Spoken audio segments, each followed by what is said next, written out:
Olá, está no ar mais uma edição do programa da Sua Conta. Hoje nós vamos começar falando sobre a inflação e o risco de crescimento do desemprego no Brasil. Depois você vai entender o significado do termo balanço de pagamentos e como isso tem relação com o seu dia a dia. Para encerrar, vamos analisar as consequências da crise europeia e de que forma os países em desenvolvimento como o Brasil podem ajudar. Não saia daí, o da Sua Conta já começou. A meta de inflação do governo federal para este ano é de 4,5%. Mas especialistas já apontam que este número deve passar dos 6 pontos. Se hoje a grande preocupação do mercado financeiro é não ultrapassar a meta do Banco Central, nas décadas de 80 e 90 o medo era outro. Naquela época, os brasileiros viviam um período de hiperinflação, em que os preços dos produtos e alimentos mudavam a toda hora. Não havia controle. O salário que o trabalhador recebia num dia, no outro já estava defasado por conta da inflação. Sobre o assunto, eu converso com o economista Fábio Guedes. Olá, Fábio, tudo bem? Tudo bem, Maria. Bom, quem mais sofre com as consequências da inflação são os mais pobres, né? Justamente vem aí a questão do desemprego. Isso mesmo, na verdade, Maria, a inflação, quando ela é muito alta, ela penaliza aquele que recebe renda no final do mês. Por quê? Ele recebe renda e se ele não gastar logo, né, o salário, ele poderá cada vez comprar menos, porque os preços vão estar aumentando o tempo todo, diariamente, até ele terminar, né, de gastar o dinheiro todo. Então ele tem que gastar logo, porque senão ele, na verdade, vai ter um poder de compra cada vez menor, né? Agora, a relação inflação-desemprego, na ciência econômica, sempre foi uma espécie de trade-off, ou seja, as políticas de combate à inflação geralmente tinham efeitos colaterais.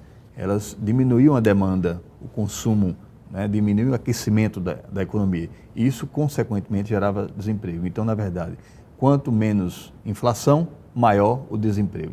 E, ao contrário, a mesma coisa. Quanto menor o desemprego, maior a inflação. E tem a ver esse trade-off, ou seja, essa variação. Agora, no momento atual, é evidente, como você colocou, a meta de inflação é 4,5%. Né? Vamos fechar agora o ano de 2011. Essa meta vai ser ultrapassada, talvez ela chegue em torno de quase 7%, mas não temos desemprego. Pelo contrário, a taxa de desocupação na economia brasileira hoje é de 6%, desculpa, 6% não, 4% da população economicamente ativa, aquela que tem idade de trabalhar entre 15 e 65 anos, ou seja, a taxa de desocupação, quer dizer, a taxa de desemprego, é uma das menores dos últimos quase 30 anos. E com a inflação, que não é tão alta assim.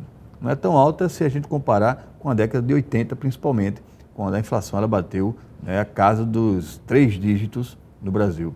E por Mas isso... você acha que esse medo da inflação vem justamente dessa época, né? Por isso que naquela época gerou muita angústia, né? Uma instabilidade muito grande. É por isso que hoje as pessoas ainda temem a inflação? Na verdade, Maria, veja só, tem uma geração no Brasil hoje, que praticamente ela hoje tem em torno de 20 anos, 20 a 25 anos, que ela não sofreu com a inflação, entendeu?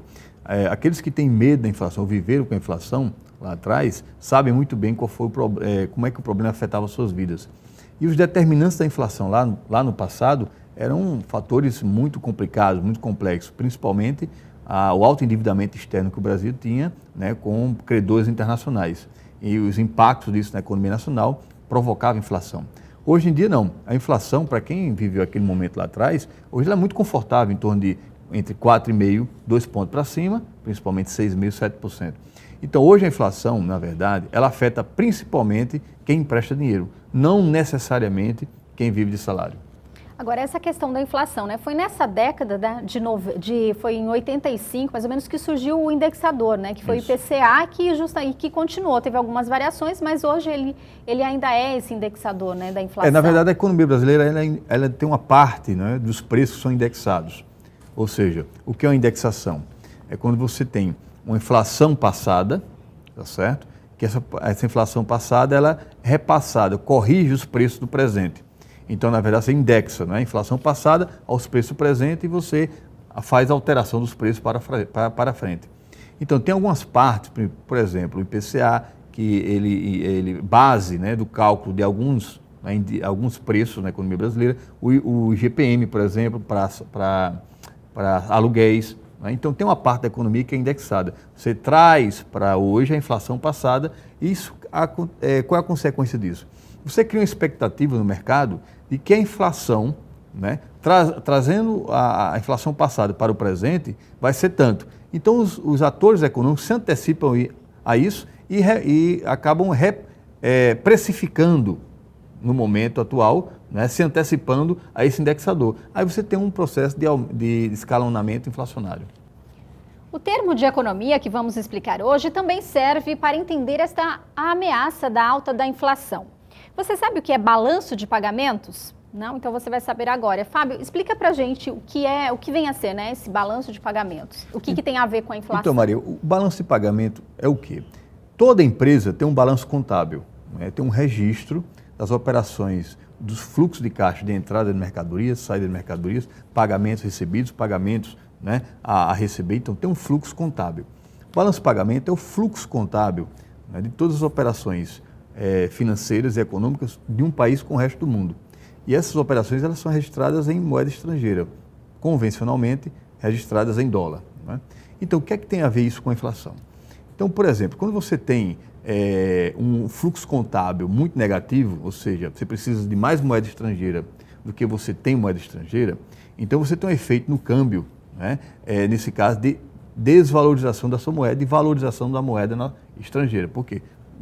Você tem uma demanda muito alta pela moeda estrangeira. Isso encarece as importações. Ao encarecer as importações, numa economia aberta como o Brasil, você vai repassar esse encarecimento para os custos de fabricação de determinados produtos industriais. E aí você tem esse repasse do aumento dos custos para os preços finais dos produtos. Então aí você tem uma consequência de quê? De um desequilíbrio no balanço de pagamento, ou seja, um efeito negativo, né, um resultado negativo. Você tem um aumento da moeda estrangeira, o aumento da moeda estrangeira encarece as importações encarecem os custos econômicos, e aí você tem o repasse desses custos para o consumidor final. E aí o consumidor vai se deparar com preços mais altos, principalmente em mercadorias que têm matérias-primas, insumos, tecnologias que são importados. E uma forma de o governo manter equilibrado esse balanço é justamente comprando ou vendendo dólares? Na verdade, uma forma do Brasil e qualquer economia manter esse balanço equilibrado não é?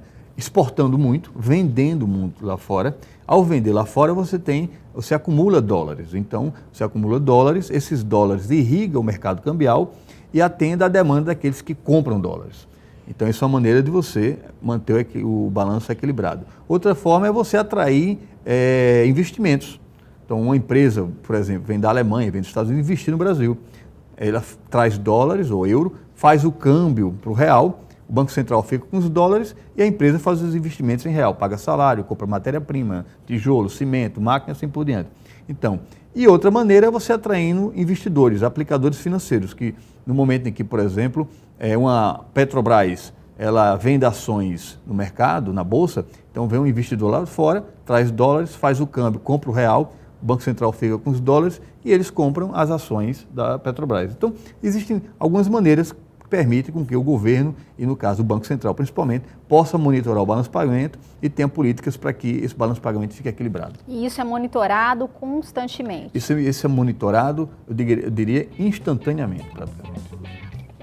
No próximo bloco, nós vamos falar sobre a crise na economia europeia. É só um instante, não saia daí.